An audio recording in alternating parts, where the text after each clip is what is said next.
22वां अध्याय। अर्जुन सहित प्रद्युम्न का कालयवन पुत्र चंड को जीतकर भारतवर्ष के बाहर पूर्वोत्तर दिशा की ओर प्रस्थान। नारद जी कहते हैं, राजन, भाइयों तथा अन्य कुरुवंशियों के साथ दुर्योधन को शांत करके यदुकुल तिलक बलराम और श्री कृष्ण पांडवों से मिलने के लिए इंद्रप्रस्थ को गए। तब अजात शत्रु राजा युधिष्ठिर अपने भाइयों तथा स्वजनों के साथ श्री कृष्ण की अवगानी के लिए इंद्रप्रस्थ से बाहर आए।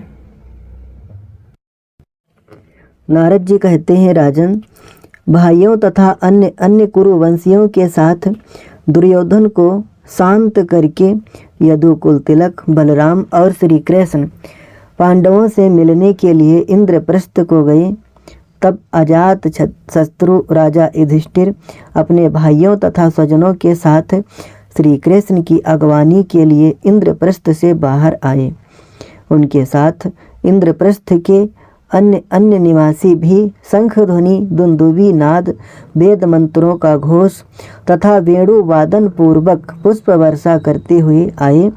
बलराम और श्री कृष्ण को राजा युधिष्ठिर ने दोनों भुजाओं से खींचकर हृदय से लगा लिया और परम आनंद का अनुभव किया। वह योगी की भांति आनंद में डूब गए। प्रद्युम्न आदि श्री कृष्ण कुमारों ने भी श्री युधिष्ठिर को प्रणाम किया। युधिष्ठिर ने उन सबको दोनों हाथों से पकड़कर आशीर्वाद दिया। श्री हरि ने स्वयं अर्जुन और भीमसेन को हृदय से लगाकर उनका कुशल समाचार पूछा तथा नकुल और सहदेव ने उनके चरणों में वंदना की। श्री कृष्ण और बलराम साक्षात परिपूर्णतम श्री हरि हैं, असंख्य ब्रह्मांडों के पालक हैं। भगवत भक्त युधिष्ठिर ने उन दोनों भाइयों का पूर्णतर समादर किया। उन्होंने यदुकुल के मुख्य वीर प्रद्युम्न आदि को सैनिकों सहित दिग्विजय के लिए विधि पूर्वक भेजा और सारी पृथ्वी को जीतने के लिए आज्ञा दी। फिर वह दोनों भक्तवत्सल सर्वेश्वर बंधु भाइयों सहित धर्मराज युधिष्ठिर से मिलकर द्वारिका को चले गए। राजन, गौर और श्याम वर्ण वाले दोनों भाई बलराम और श्री कृष्ण सबके मन को हर लेने वाले हैं। नरेश्वर, इस प्रकार मैंने तुमसे श्री कृष्ण का चरित्र कहा। यह मनुष्यों को चारों पदार्थ देने वाला है। अब तुम और क्या सुनना चाहते हो? बहुलासों ने पूछा। मुनि, बलराम सहित पुरुषोत्तम श्री कृष्ण जब कुशस्थली को चले गए तब साक्षात भगवान प्रद्युम्न हरि ने क्या किया? उनका अद्भुत चरित्र श्रवण करने योग्य तथा मनोहर है। जो जीवन मुक्त ज्ञानी भक्त है उनके लिए भी भगवत चरित्र सदा श्रवणीय है। फिर जिज्ञासु भक्तों के लिए तो कहना ही क्या। भगवान का चरित्र अर्थार्थी भक्तों को सदा अर्थ देने वाला और आर्त भक्तों की पीड़ा को शांत करने वाला है। इतना ही नहीं, स्थावर आदि 4 प्रकार के जो जीव समुदाय हैं उन सब के पापों का वह नाश करने वाला है। दिग्विजय के इच्छुक श्री हरि कुमार प्रद्युम्न किस प्रकार संपूर्ण दिशाओं पर विजय प्राप्त करके पुनः सेना सहित द्वारिका में लौटे, ये सारा वृत्तांत आप मुझे ठीक ठीक बतलाइए। देवरी से, आप ब्रह्मा जी के पुत्र और साक्षात सर्वदर्शी भगवान हैं। भगवान श्री कृष्ण के मन हैं, अतः पहले श्री हरि के मन स्वरूप आपको प्रणाम है। नारद जी ने कहा, राजन, तुमने बहुत अच्छी बात पूछी। तुम भगवत प्रभाव के ज्ञाता होने के कारण धन्य हो। इस भूतल पर श्री कृष्ण चरित्र को सुनने के पात्र सुयोग्य अधिकारी तुम ही हो।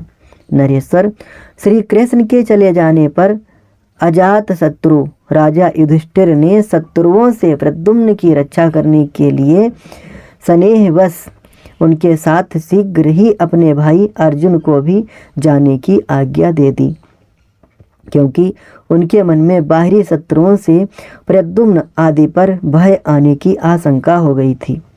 मिथिलेश्वर, तदनंतर अर्जुन के साथ यदुश्रेष्ठ प्रद्युम्न विशाल सेना को अपने साथ लिए तत्काल त्रिगर्त जनपद में जा पहुँचे।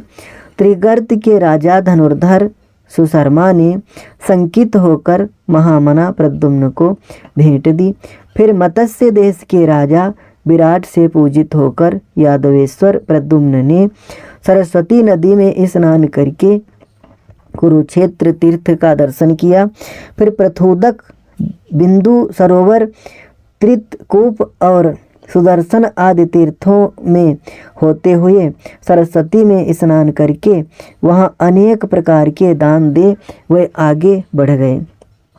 कौशाम्बी नगरी में पहुँचने पर सारस्वत प्रदेश के राजा कुशाम्ब ने प्रद्युम्न को भेंट नहीं दी, क्योंकि वह दुर्योधन के वशीभूत होने के कारण उसी के पिछलग्गू थे। इतिहास प्रसिद्ध कौशाम्बी नगरी तो इलाहाबाद जिले के कौशम नाम से प्रसिद्ध ग्राम के आसपास रही है। टिप्पणी: ये बात खुदाई आदि से भी सिद्ध हो चुकी है। यहाँ जिस कौशाम्बी की चर्चा है वह दूसरी ही है। राजा कुशाम्ब के नाम पर बसी हुई राजधानी को कौशाम्बी कहा गया है। तब प्रद्युम्न की आज्ञा पाकर चारु देशन, सुदेशन, पराक्रमी चारु देश, सुचारु, चारुगुप्त, भद्रचारु, चारुचंद्र, विचारु और 10वें चारु, इन 10 रुक्मिणी पुत्रों ने सिंधी घोड़ों पर सवार हो सबके देखते देखते कौशाम्बी नगरी को चारों ओर से घेर लिया। उनके बाणों से राजधानी के महलों को शिखर, ध्वज, कलश और तोलिका आदि चूर चूर होकर उसी प्रकार गिरने लगे जैसे वानरों के प्रहार से लंका की अट्टालिकाएं टूट टूट कर गिरने लगती हैं। रुक्मिणी कुमारों ने जब इस प्रकार बाणों द्वारा अंधकार फैला दिया तब राजा कुशाम्ब हाथ में बहुत सी भेंट सामग्री लिए नगर से बाहर निकले। उन्होंने हाथ जोड़कर संबरारी को नमस्कार किया और बहुत सी भेंट सामग्री देकर भयार्त एवं भय विह्वल राजा ने नगरी की रक्षा की। उसी समय सौबीर राज सुदेव, अभीर राज विचित्र, सिंधुपति चित्रांगद, कश्मीर राज महोजा, जांगल देशाधिपति सुमेरु, लाक्षेश्वर धर्मपति और गंधर्वराज बिडोजा, इन सब ने भी जो दुर्योधन के वशवर्ती थे भय के कारण बलि अर्पित करके अत्यंत विनीत होकर कृष्ण कुमार प्रद्युम्न को प्रणाम किया। तदनंतर अपनी सेना से घिरे हुए महाबाहु प्रद्युम्न उद्भट वीर कल्की के समान अर्बुद और मलेच्छ देशों पर विजय पाने के लिए प्रस्तुत हुए। काल यवन का महाबली पुत्र यवनेंद्र चंड प्रद्युम्न का आगमन सुनकर अत्यंत क्रोध से भर गया। आज मैं अपने पिता की हत्या करने वाले शत्रु के पुत्र का वध करके बाप का बदला चुका लूँगा। मन ही मन ऐसा विचार करके 10 करोड़ मलेच्छों की सेना लिए मद की धारा बहाने और गर्जने वाले ऊंचे गजराज पर आरूढ़ हो आंखें लाल करके वह महात्मा प्रद्युम्न के सामने निकला। चंड की प्रेरणा से तीखे बाणों की वर्षा करने वाली उस विशाल सेना को आई देख प्रद्युम्न अपने सैनिकों से बोले। प्रद्युम्न ने कहा, जो शत्रु सेना का श्रृंगार करके सिरत्राण सहित चंड का मस्तक काटकर यहाँ ला देगा उस वीर को मैं अपनी सेना का सेनापति बनाऊंगा। नारद जी कहते हैं, राजन, जब प्रद्युम्न इस प्रकार कह रहे थे तब गांडीवधारी कपिध्वज अर्जुन ने बारंबार धनुष की टंकार करते हुए अकेले ही शत्रु की सेना में प्रवेश किया। रण दुर्मद गांडीवधारी ने गांडीव धनुष से छूटे हुए विशिखों द्वारा सामने खड़े हुए वीरों, रथों, हाथियों और घोड़ों के 2-2 टुकड़े कर डाले। हाथों में शक्ति खड्ग तथा रेष्टि दुधारा खाड़ा लिए कितने ही शत्रु सैनिक भुजाएं कट जाने के कारण पृथ्वी पर गिर पड़े। कितने ही कवचधारी वीरों के पैर कट गए और नख विदीर्ण हो गए, जिनके हौदे छिन्न भिन्न हो गए और शरीर घायल हो गए थे। ऐसे हाथी युद्ध भूमि में इधर उधर भागने लगे। उनके घंटे कहीं गिर गए और हौदे कहीं जा पड़े। वे अपनी सूंडों से हाथियों को भी गिराते हुए भाग चले। अर्जुन के बाणों से दो दो टूक हुए हाथियों और घोड़ों से भरा हुआ वह समरांगण हंसुओं से काटे गए कुम्हड़ों के टुकड़ों से व्याप्त हुए खेत सा जान पड़ता था। फिर तो मलेच्छ सैनिक अपने अपने हथियार फेंक समरांगण छोड़कर जोर जोर से भागने लगे। ठीक उसी तरह जैसे सूर्य की किरणों से विदीर्ण हुए कुहासों के समुदाय नष्ट हो जाते हैं। मैथिलेंद्र हाथी पर बैठे हुए मलेच्छ राज चंड ने एक शक्ति घुमाकर अर्जुन के ऊपर फेंकी और सिंह के समान गर्जना की।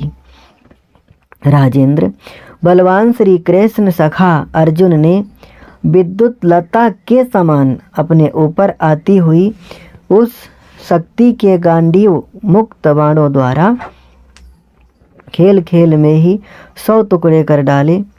महामलेच्छ चंड रोष से भरकर जब तक धनुष उठाए तब तक ही गांडीवधारी ने लीलापूर्वक एक बाण मारकर उसके उस धनुष को काट दिया। तब प्रचंड पराक्रमी चंड ने दूसरा धनुष हाथ में लेकर प्रलय काल के महासागर की बड़ी बड़ी भंवरों के टकराने की भांति गंभीर नाद करने वाली अर्जुन की पतंचा को उसी तरह काट दिया जैसे गरुड़ किसी सर्पिणी के टुकड़े टुकड़े कर डाले। तब अर्जुन ने ढाल के साथ चमकती हुई अपनी तलवार ले ली और उससे चंड के गजराज की कुंभ स्थली पर इस प्रकार प्रहार किया मानो इंद्र ने पर्वत पर वज्र मार दिया हो। अग्निदेव के दिए हुए उस खड़ग से उस हाथी का कुंभ स्थल फट गया। उसने चिघाड़ करते हुए धरती पर घुटने टेक दिए। फिर वह अत्यंत मूर्छित हो गया। तब चंड ने भी तलवार लेकर पांडुनंदन अर्जुन पर प्रहार किया, परंतु कुरुकुल तिलक अर्जुन ने उसके खड्ग को ढाल पर रोककर उसके ऊपर अपनी तलवार से वार किया। इससे चंड का शिरस्त्राण सहित मस्तक धड़ से अलग हो गया। तदनंतर अर्जुन ने अपने धनुष पर प्रत्यंचा चढ़ाई और चंड के मस्तक को बाण पर रखकर उसे धनुष पर खींचकर चलाया और प्रद्युम्न की सेना में उसे फेंक दिया। उस समय जय जयकार के साथ दुंदुभी बजने लगी और देवता लोग अर्जुन के ऊपर फूलों की वर्षा करने लगे। फिर श्री कृष्ण कुमार प्रद्युम्न ने उसी क्षण विजय ध्वज से विभूषित अपनी सेना का अर्जुन को सेनापति बना दिया। उस समय यादव सेना के मुख्य वीरों ने हाथ में श्वेत चमर आदि लेकर कपिध्वज अर्जुन के ऊपर हवा की। फिर तो वेगशाली अर्बुदाधीश ने प्रद्युम्न की शरण ली। उसने डरते हुए हाथ जोड़कर नमस्कार किया और भेंट अर्पित की। मोरंग के राजा मंदहास ने भयभीत हो महात्मा प्रद्युम्न को 10 लाख घोड़े देकर नमस्कार किया। इस प्रकार भरतखंड पर विजय पाकर यदुकुल तिलक श्री कृष्ण कुमार ने हिमालय को दक्षिण दिशा में करके पूर्वोत्तर दिशा की ओर प्रस्थान किया। इस प्रकार श्री गर्ग संहिता में विश्वजित खंड के अंतर्गत नारद बहुलास संवाद में बहुत बहुत विजय नामक 22वां अध्याय पूरा हुआ। 23वां अध्याय। यादव सेना का बाणासुर से भेंट लेकर अलकापुरी को प्रस्थान तथा यादवों और यक्षों का युद्ध। नारद जी कहते हैं, राजन, नदियों और समुद्रों ने भी सेना सहित महात्मा प्रद्युम्न को उनके तेज से धर्षित हो रथ निकलने के लिए मार्ग दे दिया। कैलाश पर्वत के पार्श्व भाग में बाणासुर का निवास स्थान शोणितपुर था। वहाँ श्रेष्ठ मानव वीर यादवेश्वर प्रद्युम्न गए। यदुवंशियों को पुनः आया देख बाणासुर को बड़ा क्रोध हुआ। उसने 12 अक्षौहिणी सेना के द्वारा उनके साथ युद्ध करने का विचार किया। इसी समय त्रिशूलधारी साक्षात पुराण पुरुष महेश्वर देव नंदी वृषभ पर आरूढ़ हो हिमाचल पुत्री उमा के साथ बाणासुर के पास आए और बोले। शिव ने कहा, असुरराज, साक्षात परिपूर्णतम भगवान श्री कृष्ण स्वयं असंख्य ब्रह्मांडों के अधिपति, गौलोक के स्वामी तथा परात्पर परमात्मा हैं। हम तीनों ब्रह्मा, विष्णु और शिव उन्हीं की कला हैं और उनकी आज्ञा को सदा अपने मस्तक पर धारण करते हैं। फिर तुम जैसे सामान्य कोटि के जीवों की तो बात ही क्या है। उन्हीं के पौत्र अनिरुद्ध को तुमने बांध लिया था, जिसके कारण उन्होंने अपने प्रभाव से संग्राम में तुम्हारी भुजाएं काट डाली थी। क्या उन श्रीहरि को तुम नहीं जानते? उन्हें इतनी जल्दी भूल गए? अतः तुम दानवों के लिए श्रीहरि के पुत्र पूजनीय हैं। अनिरुद्ध तो तुम्हारे दामाद ही हैं, अतः तुम्हारे लिए उनके पूजनीय होने में तो कोई संशय नहीं है। असुर पुंगव, मैं तुम्हें युद्ध के लिए आज्ञा नहीं देता। यदि नहीं मानोगे तो अपने बल से युद्ध करो, परंतु तुम्हारे मन का युद्ध विषयक संकल्प मुझे तो व्यर्थ ही दिखाई देता है। नारद जी कहते हैं, राजन, भगवान शिव के समझाने पर बाणासुर ने अनिरुद्ध को बुलाकर उनका पूजन किया और दहेज दिया। फिर सेना सहित प्रद्युम्न का बंधु के समान सादर पूजन करके महाबाहु बाण ने उन महात्मा को 10,000 हाथी, 5 लाख रथ तथा 1 करोड़ घोड़े भेंट में दिए। राजन, तदनंतर धनुर्धर श्री कृष्ण कुमार प्रद्युम्न अपने यादव सैनिकों के साथ गुह्य को यक्षों से मंडित अलकापुरी को गए।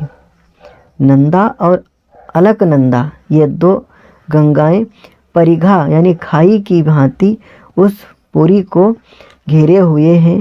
वहाँ वह दोनों नदियाँ रत्नों की बनी हुई सीढ़ियों से युक्त हैं। वह पुरी यक्ष वधुओं से सुशोभित है। विद्याधरों और किन्नरों की सुंदरियां सब ओर से उसकी मनोहरता को बढ़ाती हैं।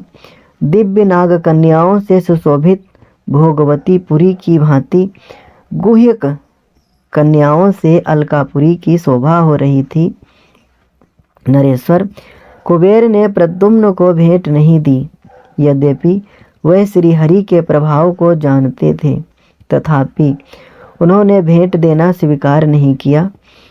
अहो, माया का बल कितना अद्भुत है। मैं लोकपाल हूँ, इस अज्ञान से वे सदा मोहित रहते थे। अतः बलवान यक्षों से प्रेरित होकर उन्होंने युद्ध करने का ही विचार किया, क्योंकि दुर्योधन को यदि धन मिल जाता है तो वह निर्धन को यदि धन मिल जाता है तो वह सारे जगत को तृणवत मानने लगता है। फिर जो भूतल पर नवनिधियों के अधिपति हों, उनके अहंकार का क्या वर्णन हो सकता है। मानद, उसी समय कुबेर का भेजा हुआ दूत हेम मुकुट प्रद्युम्न के पास आकर सभा में मस्तक झुकाकर उनसे इस प्रकार बोला। हेम मुकुट ने कहा, राजन, यदुकुल तिलक अलकापुरी के स्वामी, धन के अधीश्वर, लोकपाल राज कुबेर ने जो संदेश दिया है उसे आप सुनिए। जैसे स्वर्गलोक में प्रभु इंद्र देवताओं के राजा कहे गए हैं, उसी प्रकार भूतल पर एकमात्र मैं ही राजाओं का महान अधिराज होने के कारण राज कहा गया हूँ। यद्यपि मेरा धर्मशील स्वभाव मनुष्यों के ही समान है, तथापि भूतल पर राजाधिराजों ने सदा मेरा पूजन किया है, इसलिए उग्रसेन को ही मुझे उत्तम भेंट देनी चाहिए। मैं भेंट देने का अधिकारी हूँ, मैं भेंट लेने का अधिकारी हूँ, देने का नहीं। इसलिए मैं यदुराज उग्रसेन को कदापि भेंट नहीं दूंगा। यदि तुम नहीं मानोगे तो युद्ध करूंगा, उसमें संशय नहीं। नारद जी कहते हैं, मिथिलेश्वर दूत की यह बात सुनकर भगवान प्रद्युम्न हरि कुपित हो उठे।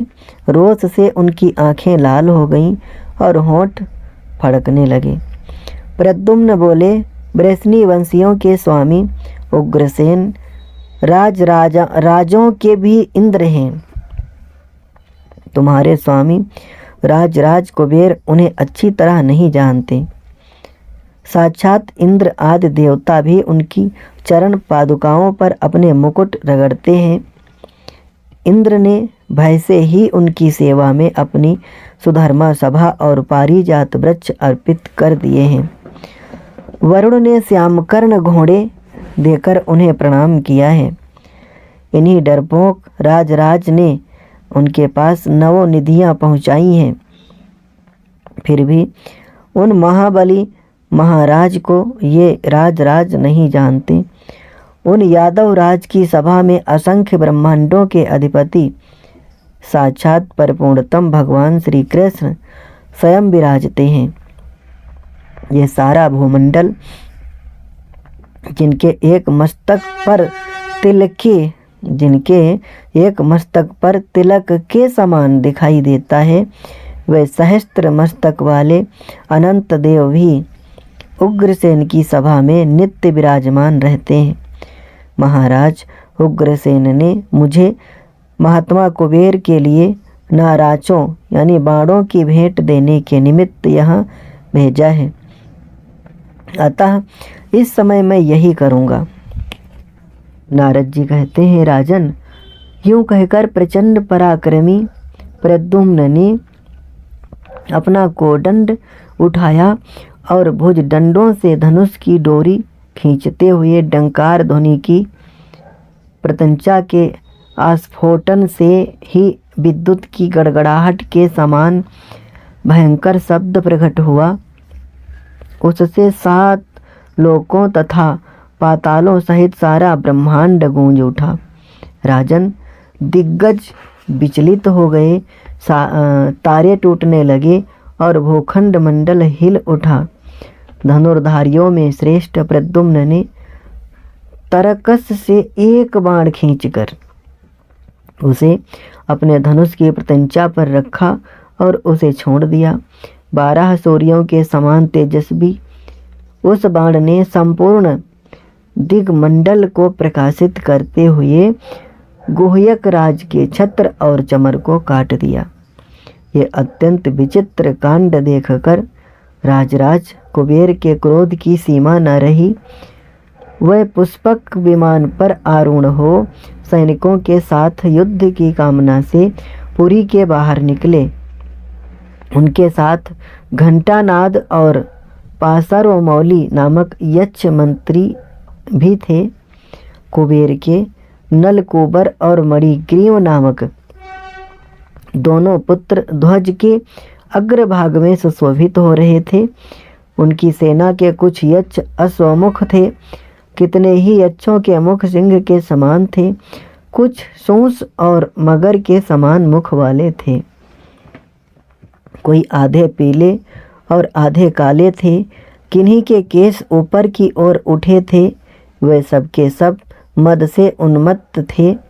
टेढ़े मेढ़े दांत, लपलपाती हुई जीभ और विशाल दृष्टा वाले महाबली यक्षों के मुख विकराल दिखाई देते थे।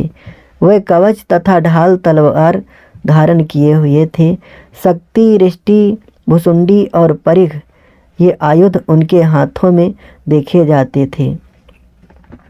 कुछ यक्षों ने धनुष और बाण ले रखे थे और किन्हीं के हाथों में परसे चमक रहे थे। युद्ध के लिए निकले हुए हाथी सवार, रथारोही और घुड़सवार यक्षों के सहस्त्रों मंडल शोभा पाते थे।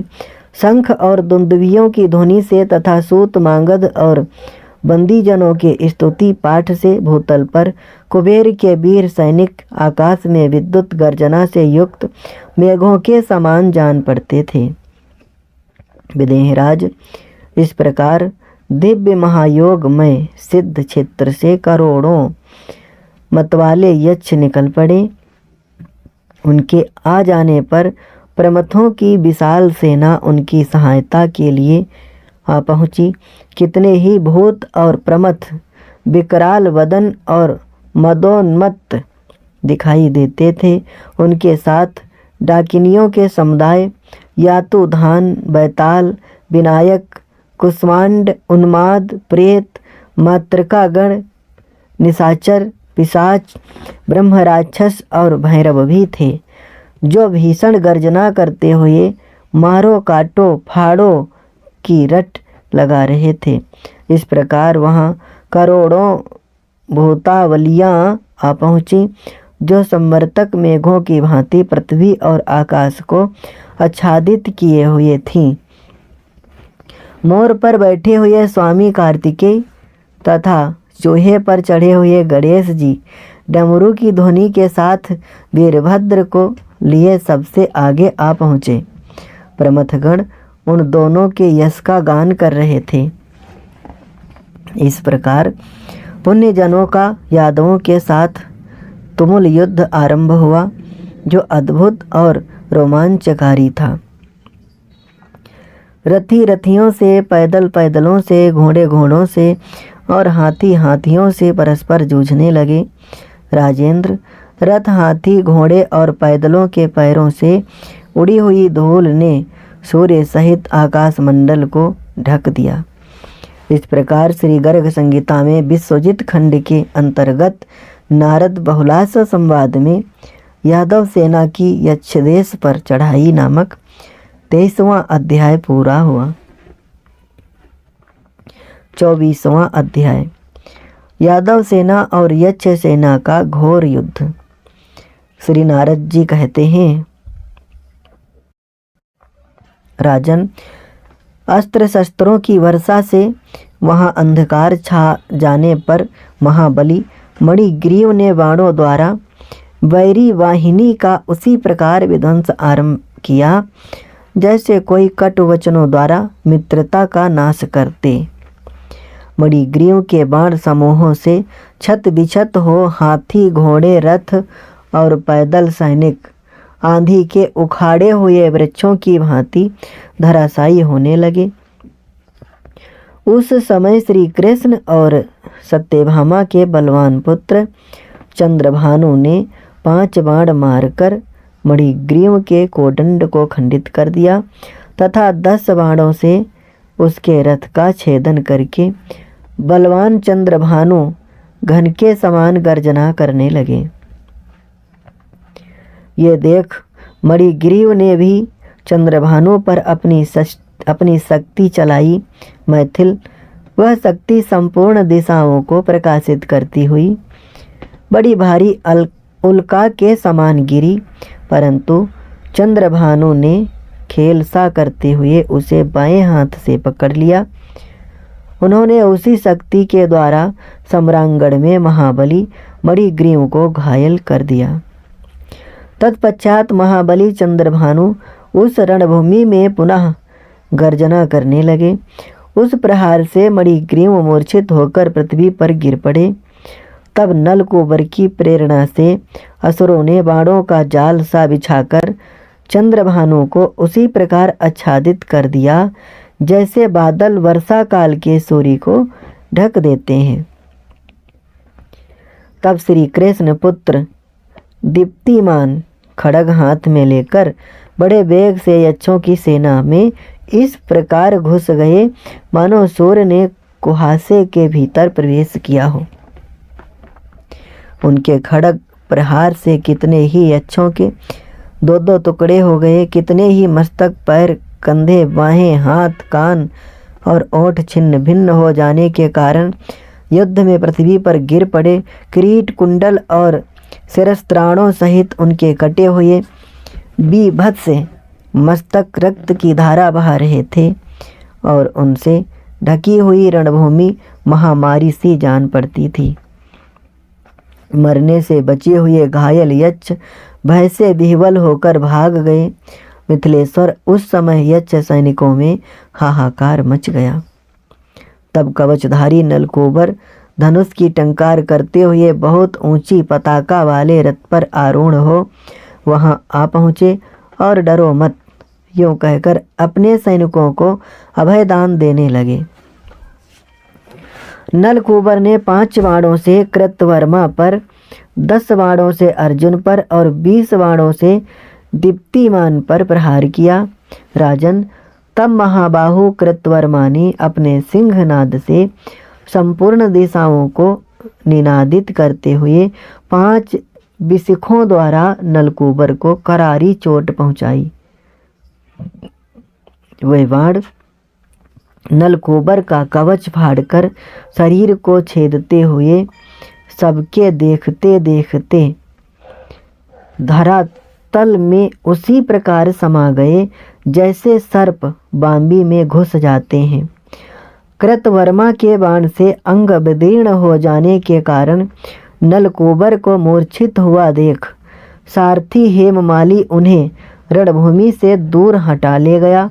घंटानाद और पार्श्वमौली कुबेर के ये दोनों मंत्री अपने बाण समूहों से यादवों की उद्भट सेना को घायल करने लगे।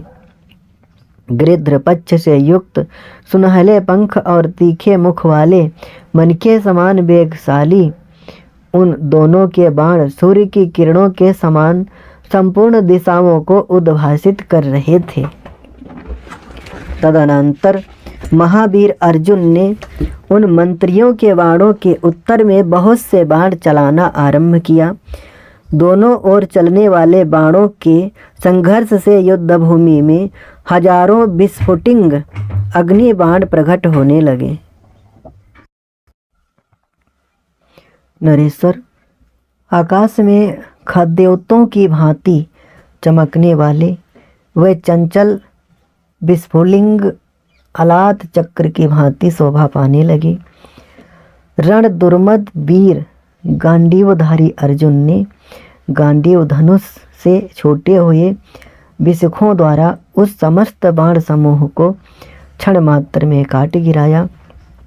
उन्होंने बाणों के समुदाय से 2 योजन के घेरे में पिंजरा सा बना दिया और बलपूर्वक उन दोनों मंत्रियों के ध्वज सहित रथों को उस घेरे के अंदर कर लिया।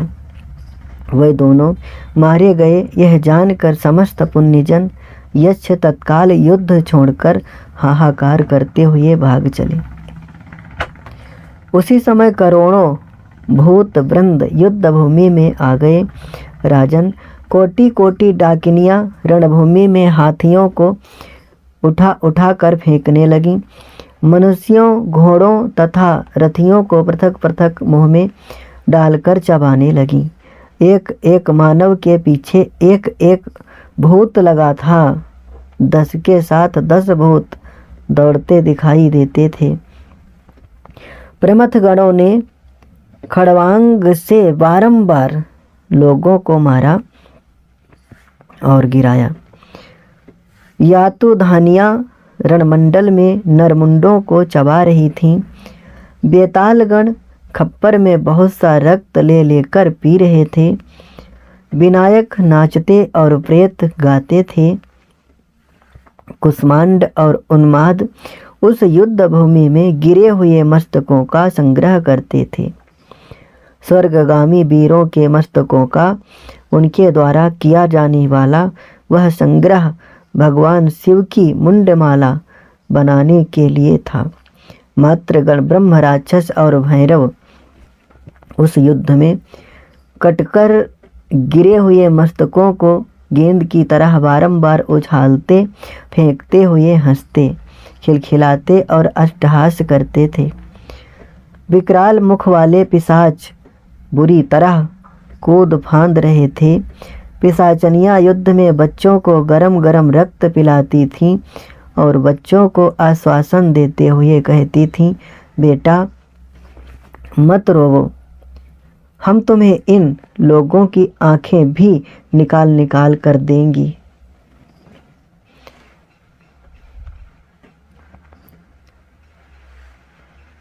इस प्रकार भूतगणों का बल बढ़ता देख बलदेव के छोटे भाई बलवान गद हाथ में गदा लेकर मेघों के समान गर्जना करते हुए लाख भार की उस मौरवी गदा से गद ने उस विशाल भूत सेना को उसी प्रकार मार गिराया जैसे इंद्र वज्र से पर्वतों को धराशायी कर देते हैं।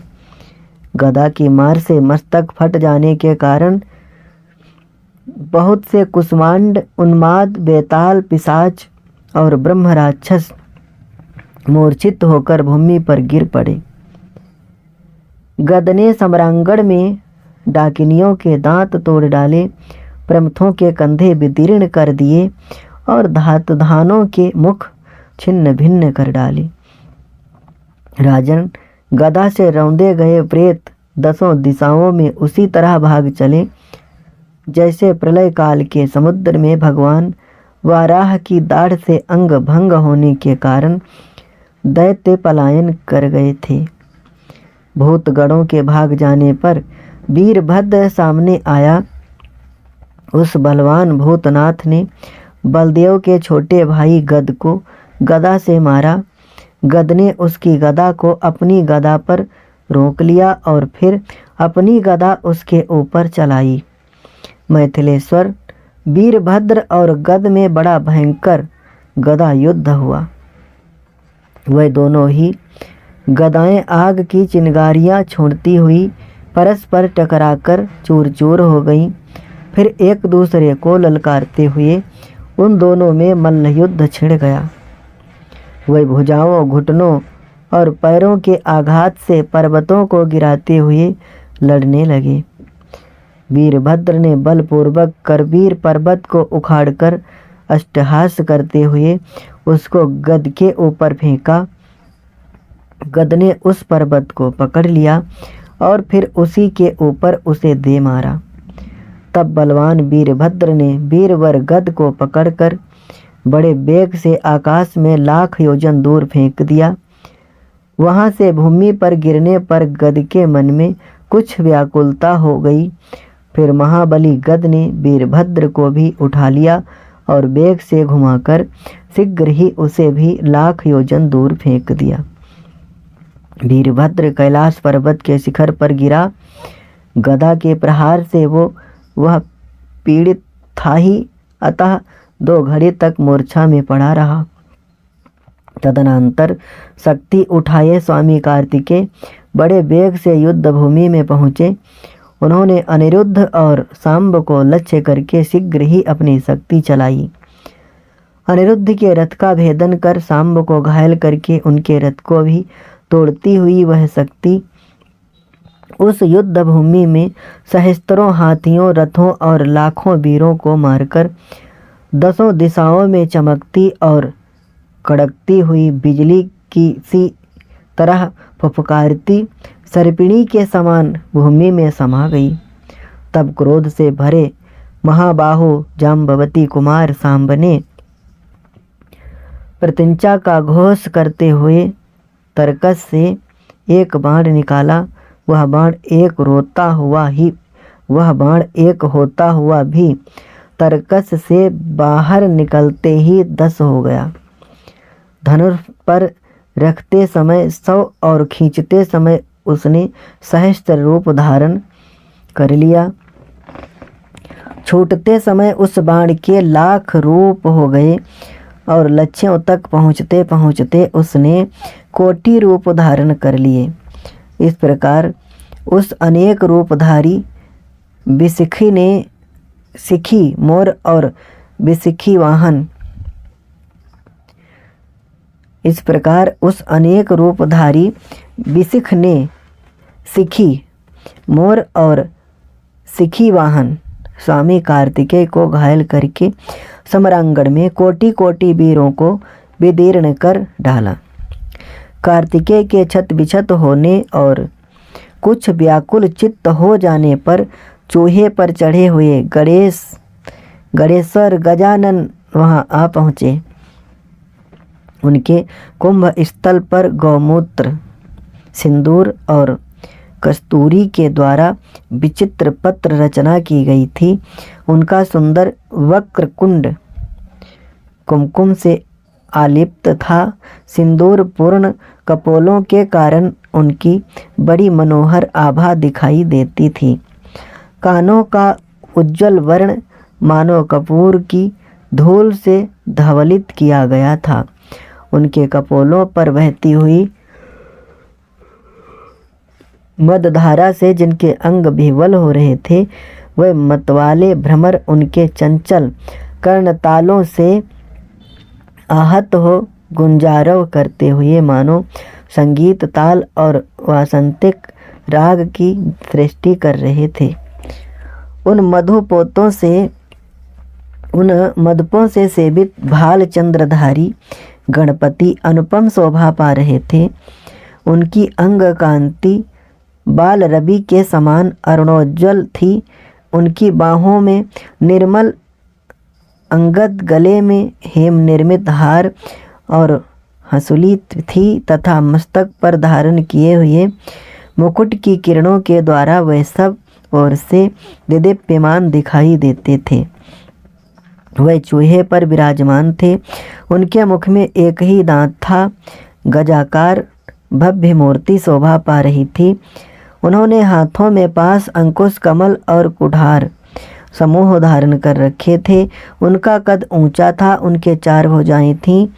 वे घोर संग्राम में प्रवृत्त थे।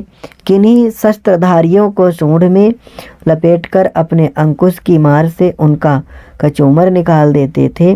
अनेक धार वाले फरसे से समस्त शस्त्रधारियों का संहार करते हुए वे श्री परशुराम जी के समान जान पड़ते थे। पैदल वीरों, हाथियों, घोड़ों तथा रथ समूह से युक्त चतुरंगिणी सेना को धराशायी करके रथ सहित सांब को पकड़कर वह युद्ध स्थल से दूर फेंक रहे थे। उन्हें देखकर यादव गणों सहित प्रद्युम्न के मन में बड़ा विस्मय हुआ। उन्होंने अपने परम बुद्धिमान पुत्र अनिरुद्ध से ये उत्तम बात कही। इस प्रकार श्री गर्ग संहिता में विश्वजित खंड के अंतर्गत नारद बहुलास संवाद में यक्ष युद्ध का वर्णन नामक 24वां अध्याय पूरा हुआ। 25वां अध्याय। प्रद्युम्न का एक युक्ति के द्वारा गणेश जी को रणभूमि से हटाकर गुह्यक सेना पर विजय प्राप्त करना और कुबेर का उनके लिए बहुत सी भेंट सामग्री देकर उनकी स्तुति करना। फिर प्राग ज्योतिषपुर में भेंट लेकर प्रद्युम्न का विरोधी वानर द्विविद को किष्किंधा में फेंकना। प्रद्युम्न बोले, बेटा, ये महाबली गणेश साक्षात भगवान श्री कृष्ण की कला हैं। इन्हें देवता भी नहीं जीत सकते। फिर भूतल के मनुष्यों की तो बात ही क्या है। जिनके निकट इनका वास है उनके पक्ष की पराजय नहीं होती। पूर्व काल में भगवान श्री कृष्ण ने शिवलोक में इन्हें ऐसा ही वर दिया था, यदि ये यहाँ रहेंगे तो हम लोगों की कदापि विजय नहीं हो सकती। भगवान श्री कृष्ण के वरदान से इनका बल बहुत बढ़ा चढ़ा है और ये शत्रु पक्ष में चले गए हैं, इसलिए तुम प्रचंड मार्जर बड़ा भारी बिलाव होकर हुंकार करते हुए युद्ध भूमि से बलपूर्वक इनके चूहे को मार भगाओ। इस महायुद्ध में अपने फूतकारों के द्वारा 10 दिशाओं में उसे खदेड़ो। जब तक मैं शत्रु सेना पर विजय पाता हूँ तब तक तुम इसे शीघ्र ही दूर भगाने का प्रयास करो। श्री नारद जी कहते हैं, राजन, तब भगवान अनिरुद्ध ने प्रचंड मार्जार का रूप धारण किया। वह गणेश जी से अलक्षित ही रहे। वैष्णवी माया के प्रभाव से गणेश जी उन्हें पहचान न सके। वो प्रचंड मार्जार विकट फूतकार करता हुआ चूहे के सामने कूद पड़ा। राजन, वह मुंह फाड़ फाड़ कर निरंतर उसे देखने और तीखे नखों से विशेष चोट पहुंचाने लगा। चूहा उस बिलाव को देखते ही भय से विह्वल हो गया और तुरंत कांपता हुआ रणभूमि से भाग चला। क्रोध से भरा हुआ मार्जार स्थूल रूप धारण करके उसका पीछा करने लगा।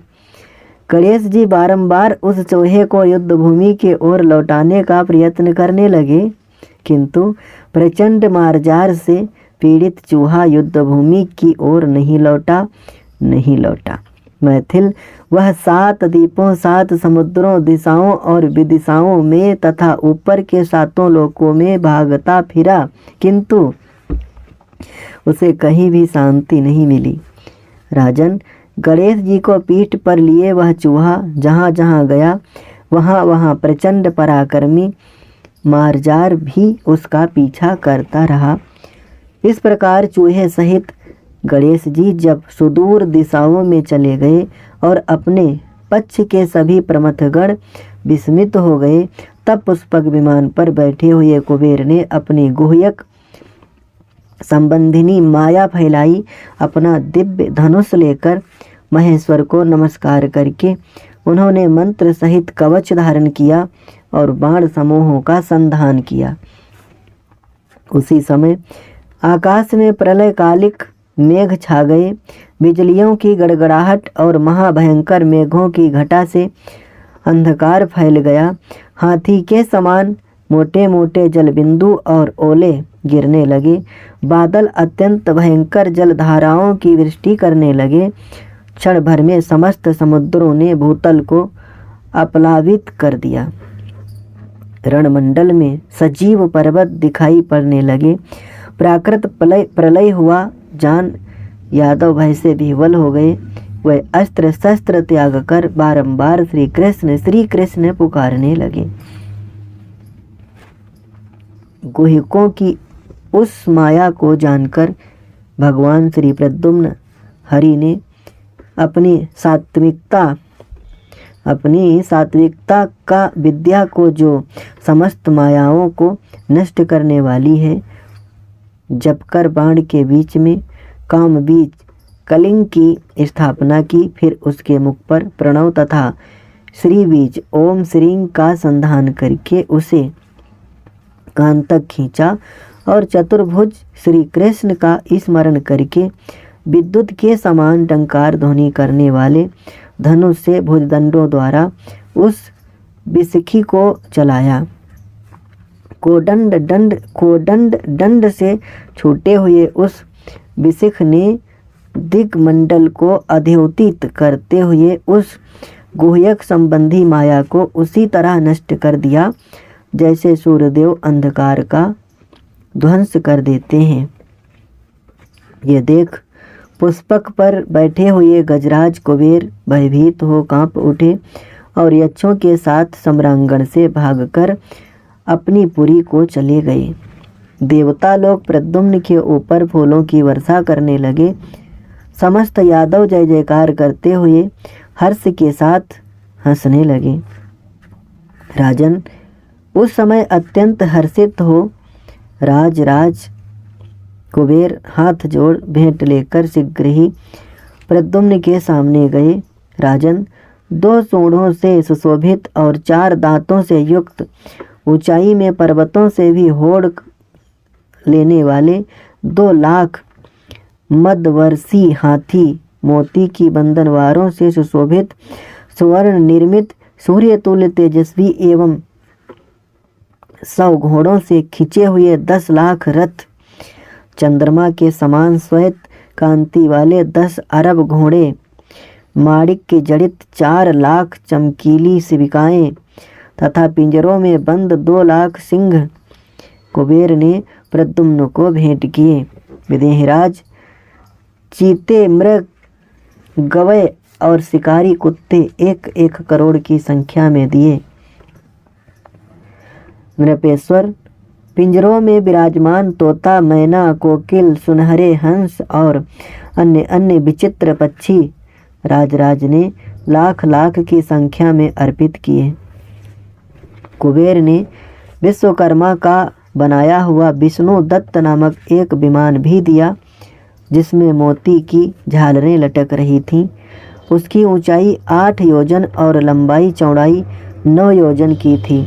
उसमें लाख लाख ध्वज और कलश लगे हुए थे। वह इच्छानुसार चलने वाला विमान सुवर्णमय शिखरों से सुशोभित तथा सहस्त्रों सूर्यों के समान तेजस्वी था।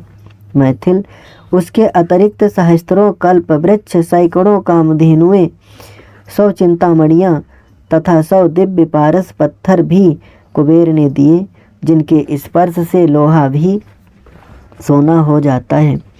छत्र, चंवर और सोने के सिंहासन भी 100-100 की संख्या में भेंट किए। दिव्य पद्मों की सुंदर केसरों से युक्त माला दी। 100 द्रोण अमृत, नाना प्रकार के फल, रत्न जड़ित सोने के आभूषण, दिव्य वस्त्र, दिव्य कालीन, सोने चांदी के करोड़ों सुंदर पात्र, अमोघ शस्त्र तथा कोटि सुवर्ण मुद्राएं भी भेंट की। बोझ ढोने वाले हाथियों और मनुष्यों द्वारा सब सामान भेजकर कुबेर ने 9 निधियां प्रदान की।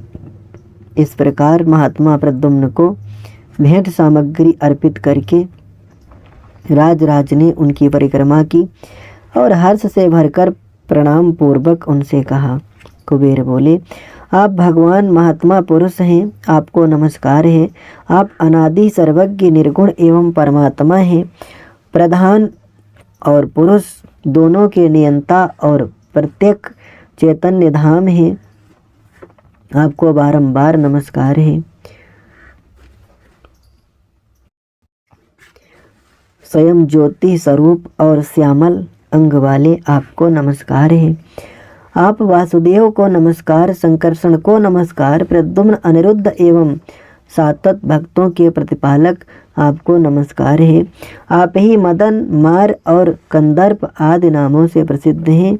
आपको बारंबार नमस्कार है। दर्पक, काम, पंचवाण, अनंग तथा समरासुर के शत्रु भी आप ही हैं।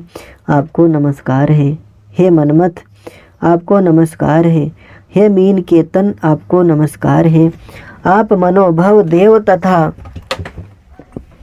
कुसुमेशु फूलों के बाण धारण करने वाले हैं। आपको नमस्कार है। अन्यन्यज, आपको नमस्कार है। रतिपते, आपको बारंबार नमस्कार है। आप पुष्प धनवा और मकर ध्वज को नमस्कार है। प्रभु स्मर, आपको नित्य नमस्कार है। जगत विजयी, आप कामदेव को सादर प्रणाम है। रुक्मवती के भर्ता तथा सुंदरी के पति, आपको नमस्कार है। भूमन, मैं ये करूँगा, ये करता हूँ, ये मेरा है, ये तुम्हारा है, मैं सुखी हूँ, दुखी हूँ, ये मेरे सुहृद लोग हैं इत्यादि बातें कहता हुआ यह सारा जगत अहंकार से मोहित हो रहा है। प्रधान काल, अंतःकरण और शरीर जनित गुणों द्वारा शास्त्र विरुद्ध कर्म करने वाला जन समुदाय बंधन में पड़ता है। वह कांच में बालक को, वालुका राशि में जल को और रस्सी में सर्प को अपनी आँखों से देखता है। भ्रम को ही सत्य मानता है। यही दशा मेरी है। आज मैंने मूढ़तावश आपकी अवहेलना की है। प्रभु, आपकी माया से मेरा चित्त मोहित था, इसलिए मुझसे ऐसा अपराध बन गया। परंतु जैसे पिता बालक के अपराध को अपने मन में स्थान नहीं देता, उसी प्रकार आप भी मेरे अपराध को भुला देंगे। आपकी कृपा से फिर मेरी ऐसी बुद्धि कभी ना हो। आपके चरणार बिंदों में सदा मेरी पराभक्ति बनी रहे, जिसे उत्कृष्ट माना गया है। आप मुझे वैराग्य युक्त ज्ञान, जो परम कल्याण का आधार है, प्रदान करें और अपने भक्तजनों के प्रशस्त सत्संग का अवसर देते रहें। श्री नारद जी कहते हैं, राजन, जो प्रातःकाल उठकर प्रद्युम्न के कल्याण में स्तोत्र का पाठ करेगा, उसके संकट काल में साक्षात श्री हरि सदा सहायक होंगे। राजन, इस प्रकार स्तुति करने वाले यक्षराज कुबेर से भगवान प्रद्युम्न हरि ने कहा, बहुत अच्छा, ऐसा ही होगा। फिर उन्होंने सिर पर धारण करने योग्य पद्मराग मणि दी। डरो मत, यूँ कहकर अभय दान दे। यादवेश्वर प्रद्युम्न ने कुबेर को लीला छत्र, चंवर और मणिमय सिंहासन प्रीति पुरस्कार के रूप में प्रदान किए। तदनंतर प्रद्युम्न की परिक्रमा करके धनेश्वर राजराज चले गए। महात्मा प्रद्युम्न के द्वारा राज कुबेर की पराजय हुई सुनकर किन्हीं राजाओं ने भी उनके साथ युद्ध नहीं किया, सबने सादर भेंट अर्पित की। तत्पश्चात महाबाहु प्रद्युम्न बहुत सी दुंदुभियों का घोष फैलाते हुए सारी सेना के साथ प्रयाग ज्योतिषपुर को गए। वहाँ भौमासुर के पुत्र नील ने उनके तेज से तिरस्कृत हो तत्काल उन महात्मा प्रद्युम्न के लिए उपहार सामग्री अर्पित की। प्रयाग ज्योतिषपुर के द्वार पर द्विविद नामक महाबली वानर रहता था, जिसे पहले प्रद्युम्न ने बाण मारा था। उसने रोष के आवेश में उठकर अपने दांतों और तीखे नखों से बहुत से वीरों और घोड़ों को विदीर्ण कर दिया और भौहें टेढ़ी करके वह जोर जोर से गर्जना करने लगा।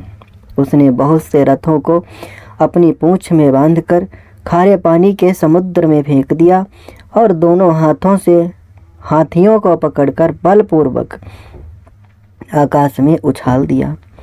श्री कृष्ण कुमार प्रद्युम्न ने उस वानर को शत्रुता के भाव से युक्त जानकर उसके विरुद्ध सारंग धनुष द्वारा एक बाण चलाया।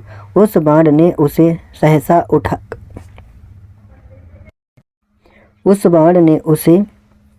सहसा उठाकर बलपूर्वक आकाश में घुमाया और पूर्ववत उस महाकपि को किष्किंधा में ले जाकर पटक दिया। फिर वह प्रकाशमान बाण प्रद्युम्न के तरकस में लौट आया। इस प्रकार श्री गर्ग संहिता में विश्वजित खंड के अंतर्गत नारद बहुलास संवाद में यक्ष देश पर विजय नामक 25वां अध्याय